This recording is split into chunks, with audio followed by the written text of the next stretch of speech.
the House Huddle.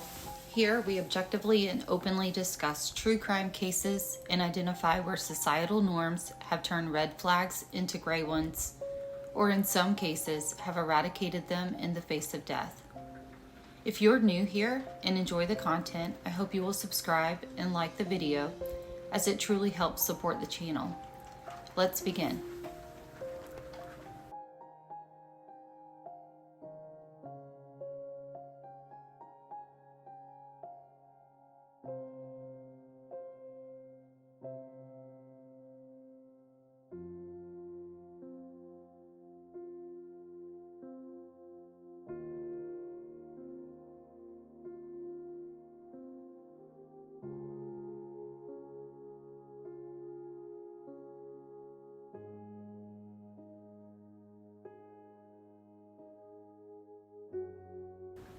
"8 p.m.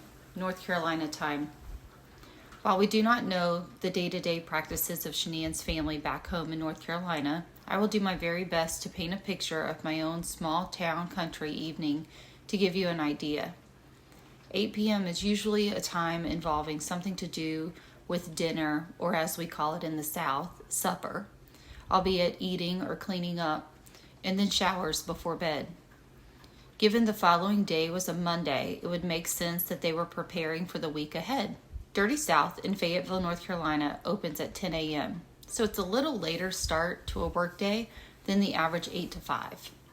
It's important to keep in mind that Frank had close to an hour drive to get to work, so estimating an 8 a.m. wake up, it's logical to think they were in bed sometime between 10 to 11:30 p.m. Not before FaceTiming Bella per the discovery at approximately 1700 or 5 p.m. North Carolina time and 3 p.m. Colorado time. This also lines up with the girls leaving the birthday party around 3:30 p.m. Colorado time. Sandy's workday tentatively began at 9:30 a.m. when the salon opened according to Google. Sandy works locally and Frank had a little more of a commute. It's worth mentioning that these two have no doubt developed some sort of routine together to prepare for the work week that lie ahead, as most couples do. This is where the timeline of this video will begin.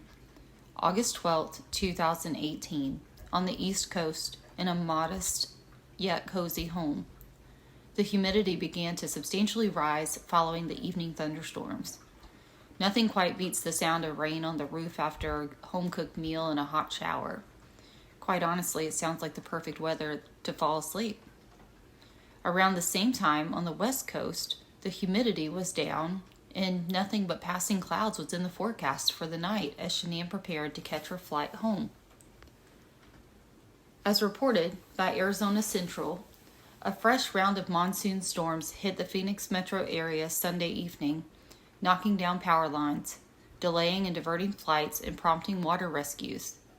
A severe thunderstorm warning was issued for Phoenix, Scottsdale, and Tempe just before 6 p.m. So that's 6 p.m. Arizona time is 9 p.m. North Carolina time. So see, they would be winding down for their evening over in North Carolina as the storm moved in from the east. Nearly 2 inches of rain fell in an area near Sun City West, while central Scottsdale saw almost 1.5 inches during the storm. According to the Maricopa County Flood Control District, other heavily hit areas included the Dobson Ranch area of Mesa, which saw more than half an inch of rain, and some parts of South Scottsdale that nearly saw 0.75 inches. Officials said a second round of storms would be possible overnight as the storm system near Black Canyon City moved toward the valley. The best chances for activity in the North Valley were expected to be between 10 p.m. and midnight, so that's 1 a.m. to 3 a.m. North Carolina time.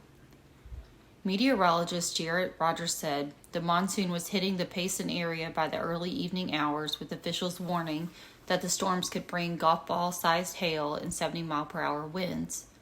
The Weather Service urged residents to take shelter, warning that any people or animals outside in the storm would likely be injured. The Arizona Department of Transportation reported that it was hailing near US 60 and Loop 202, which is where you saw the cars lined up on the highway, Just after 5:45 p.m., the storm diverted 26 flights from the Phoenix Sky Harbor International Airport and caused departure delays averaging 1.5 hours after the runways reopened.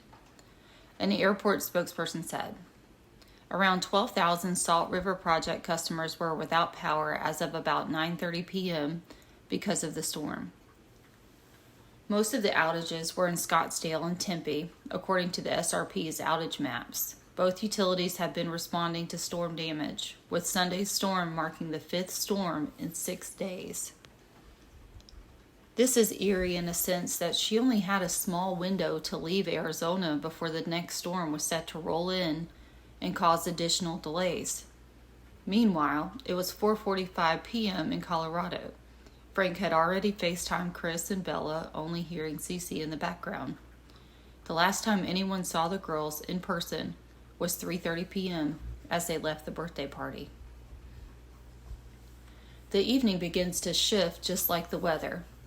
At 19:54 or 7:54 p.m. Arizona time, this is 10:54 p.m. North Carolina time, the storm rolled into Phoenix and Shanann sent a text to Chris letting him know the power was out at the airport and flights were delayed.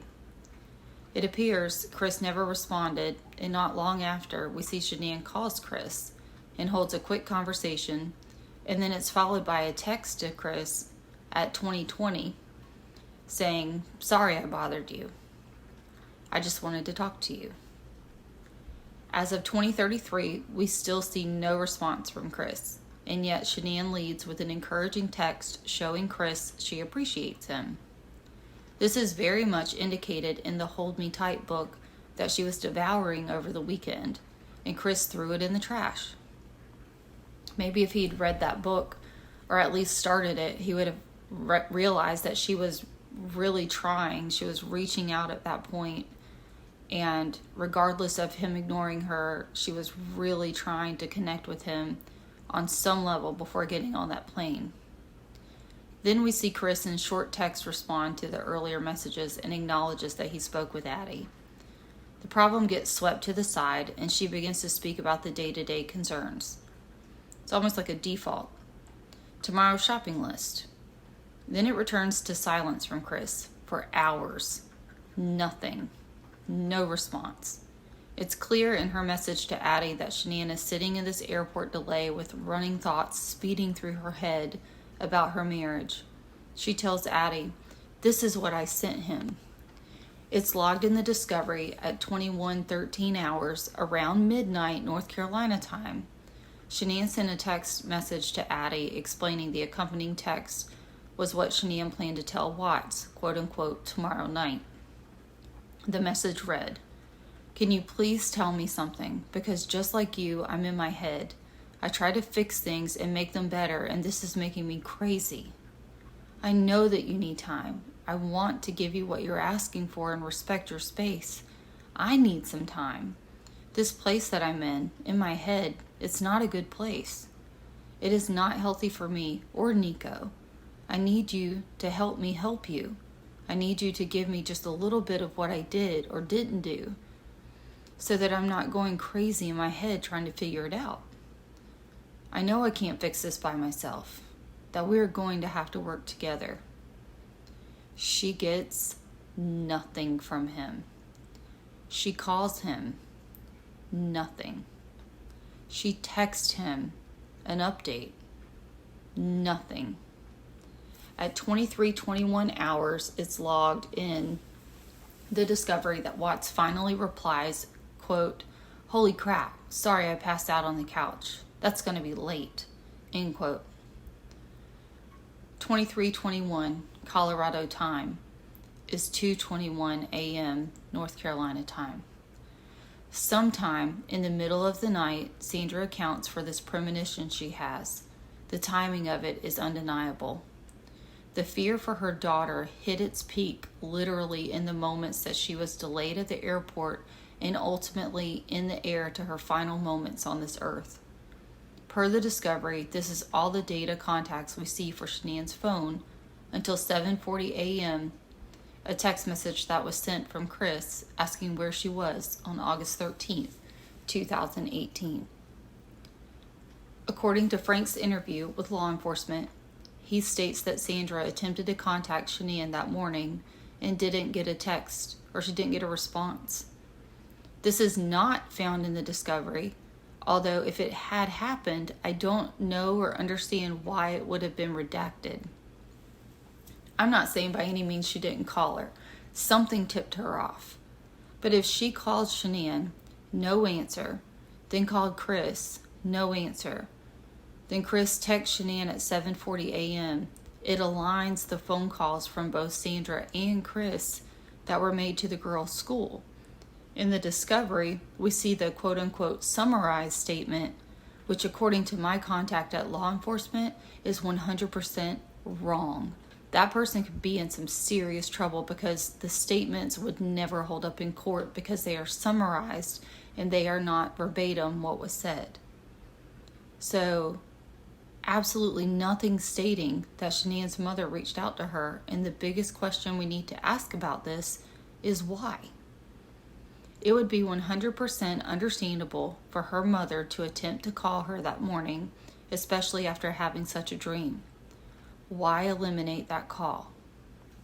Quote unquote summarizing a statement incorrectly by alleging the text is quote unquote staged only demonstrates the weakness in the case had it gone to trial. Moving back to the heart of this video, a mother's love and attachment to her child is unlike anything anyone could ever imagine. We can feel it when something is off. These thoughts don't just come to us. It's not just a fluke that Sandy had this premonition or this dream, in my opinion. How do you think you would have responded if you had experienced the same thing? Have you ever experienced it? Did you call the person at the center of your vision or dream? Why or why not? I leave you with this. Sullivan said there can be a psychological benefit to our summer storms provided they don't do too much damage. It can help people get their sanity back, she said. I think it helps people if it's not a gully washer and causing damage, Sullivan said. They get rain and think, we finally got something to cool us off. You want to get cooled off, but you don't want the tree falling on your roof or your house flooding or anything like that.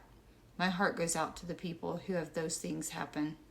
But we appreciate getting some rain.